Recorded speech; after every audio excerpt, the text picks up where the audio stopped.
Майкл Харт аттуу бир инсан ушинтип айтат. Чынында ким ал Майкл Харт? Майкл Харт өз доорунда атактуу тарыхчы жана математик болгон. Бир күнү ал өзүнө окшогон башка атактуу тарыхчы жана биографтарды топтойт. Алар биргеликте адамзат тарыхында жашап өткөн 100 эң улуу инсандар тизмесин түзүүгө бел байлашат. Соң ошол жол менен алар категориялар иштеп чыгышат. Башкача айтканда, бардык 100 улуу инсандарды өз ара салыштыруу үчүн 32 түрдүү категориялар түзүлөт. Келиңиз сиздерге Майкл Харт эмне дегенин айтып беремин. Ал Мухаммад саллаллаху алейхи вассаламды, Расулуллахты тизменин башына коёт. Айланадагы эч ким ал менен талаша албайт. Себеби Расулуллах баары категорияларга көрө ушул орунга ылайыктуу эле. Майкл Харт ушинтип айтат. Мен Иса Масихти тандоону каалар элем. Албетте муну каалаган болот элем. Эмнеге дегенде мен христианмын. Бирок кээ бир категориялар бар эле, чынында аны тандай албайт элем. Эмнеге дегенде Иса Масих ата болбогон. Мухаммад алейхиссалам болсо болгон. Иса Масих күйөө болгон эмес. Мухаммад алейхиссалам болсо болгон. Иса Масих саясатчы болбогон. Мухаммад алейхиссалам болсо болгон. Иса Масих жоокер болбогон. Мухаммад алейхиссалам болсо болгон. Аягында Иса Масих башкаруучу болбогон. Мухаммад алейхиссалам болсо болгон. Ошентип Майкл Харт жана анын кесиптештери, пикирлештери адамзат тарыхына акыл жетпеген даражада күчтүү таасир өткөрө алган эң улуу инсан Мухаммад саллаллаху алейхи вассалам экенин моюнга алат. Бул сөздөрдү Times журналы архивинен таап окушуңуз мүмкүн. Так ушул сөздөр New York Times журналы архивинде сакталууда. Ал мамлекеттеги кээ бир китеп дүкөндөрдөн дагы же жөн гана веб-сайттан Майкл Харт деп издесеңиз болот. Google'да бул маалыматтар турат. Буга өзүңүз өз көздөрүңүз менен күбө болушуңуз мүмкүн. Дагы башка атактуу адамдар Расулуллах жана ал зат алейхиссаламдын миссиясы жөнүндө эмнелер дегенин карап чыксак. Джордж Бернард Шоу айтат. Эгерде Мухаммад саллаллаху алейхи вассаламга окшогон бир инсан бүгүнкү заманбап дүйнө башкаруусун колго алса эле, анык ишенем адамзаттын бардык көйгөйлөрүн чечкен жана элдерди азыркы күндө канчалык зарыл болгон тынчтык жана бакытка жеткирген болоор эле. Майкл Харт ушинтип айтат. Дүйнөгө өз таасирин өткөргөн инсандар тизмесинин жетекчиси кылып Мухаммад алейхиссаламды тандаганымдан кээ бирлер таң калуусу жана суроо бериши мүмкүн. Бирок ал адамзат тарыхында диний да дүйнөлүк жактан да өтө чоң даражага жеткен инсан. Касос Виклия чыгармасында айтылат, Мухаммад алейхиссалам бүтүн дүйнөнү титиреткен кудурети, боорукердиги менен өтө кыска убакыт ичинде Мадина шаарында мусулмандар жетекчиси боло алды. Акыркы 1400 жыл ичинде бүтүн дүйнө бойлоп миллиардтаган мусулмандар Мухаммад саллаллаху алейхи вассаламдын таалимдерин кабыл кылып келишүүдө. Араб чөлүндө чоңойгон бир умми жана жетим инсан бүтүндөй артта калган коомду улуу цивилизацияга айлантыра алды. Ал зат жашоодогу асыл максатын барктаган жалгыз жетекчи болгон. Ал зат Меккеде жетим болуп дүйнөгө келди. Ал жерде чоңойду жана өздөрү төрөлгөн жер Меккеден чыгарылды. Аларга зулум кылышты, кетүүгө аргасыз болду. Аларды мыскылдашты, сахабалар өлтүрүлдү. Бирок Аллах 23 жылдан соң дагы ал затты жеңүүчү сыпатында, фатих сыпатында кайтып келүүсүнө жеткирди. Келген убактында болсо бардыгын кечирип жиберди. Эмнеге дегенде ал зат жашоонун асыл маңызын билээр эле. Жана ошондон кийин Расулуллах саллаллаху алейхи вассалам миссияны кенен жайды. Исламий коомду мусулмандар мамлекетин куруу үчүн бүтүндөй араб жарым аралына исламды жеткирди. Ал зат момундарга жол башчы эле, бирок ошого карабай жаш кезинен чоңойгонго чейин кандай болгон болсо, ошондой жейт эле, ичет эле жана кийинет эле. Аллахтын элчиси Мухаммад саллаллаху алейхи вассалам улуу адилет жана ой жеткис абийир ээси эле.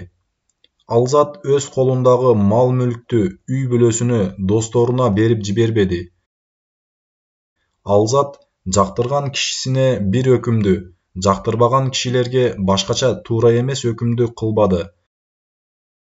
Дал ошондой азыркы кээ бир падышалар, башкаруучулар, лидерлер, байлар, чоң кызмат ээлери жана ошондой эле тарыхта өткөн ар кандай ташбоорлордой. Бул инсан ушул дүйнөдө жашаган болсо дагы, бирок ар дайым акырет жөнүндө ойлоор эле. Эмнеге дегенде Аллах мына бул аятты түшүргөн эле.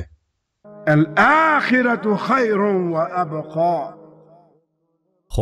Бирок акырет жашоосу эң жакшы жана түбөлүктүү. Ал зат алып келген миссия баарын жалгыз жаратуучуга ибадат кылууга чакыруу жана жер жүзүндөгү ар кандай адилетсиздикти токтотуу, зулумга чек коюу, ошондой эле адамзат үчүн үлгү боло турган сулуу кулк мүнөздү жарыя кылуудан турат эле. Кур'ани Каримди окусаңыз, ар бир бетте бул миссиянын күбөсү болосуз. Ал зат алып келген миссия ар бир бетте көрүнүш берген. Дал ошол мүнөздөр Мухаммад саллаллаху алейхи вассаламды мурда өткөн ар кандай башкаруучу, пайгамбар жана ар кандай адамдан ажыратып турат. Мухаммад саллаллаху алейхи вассалам жашоосунда эч качан инсан затына туура эмес кол көтөрбөгөн. Эч качан. Алар кулдар болсун, аялдары болсун, перзенттери болсун, достору болсун, душмандары болсун, эгер Аллахка жана анын динине каршы чыкпайт экен, эч кимге кол көтөргөн эмес. Ал зат бир гана Аллахтын жолуна даават кылар жана анын ыраазычылык жолунда абдан катуу аракет кылар эле. Ал заттын көздөрү дайым жерге карап турат эле, баарына жумшак сүйлөйт эле, чыныгы улуу мырза жана мээримге толо эле. Ал зат ошончолук улуу, жакшы, камкор жана көңүлү жумшак эле. Пайгамбарыбыз саллаллаху алейхи вассаламдын күнүмдүк иштери мискиндерди тойдуруу, ооруларды зыярат кылуу, аскердик башкаруучулук, саясатчылык, калыс болуу, инсандар менен мамиле, аялдарына камкордук кылуу, зекеттерди ээлерине берүү, өз кийимдерин тигүү, үйдү кайтаруу, тамак аш сатып алуу, сиз жана мен баарыбыз кыла турган кадимки иштерден турат эле. Жана ал зат түндөрү 4-5 сааттап ибадатта турар эле. Күндүзү болсо согуш өрөөндөрүнө барат эле жана аскерлерге баш болоор эле. Дин өкүмдөрүн түшүндүрүп, Кур'ани Каримди үйрөтүп, инсандарга адеп ахлактан таалим берет эле. Кантип инсан түндөрү 4-5 сааттап ибадат кылып, күндүзү ошончо иштерди аткарышы мүмкүн? Бул кандай инсан болушу мүмкүн?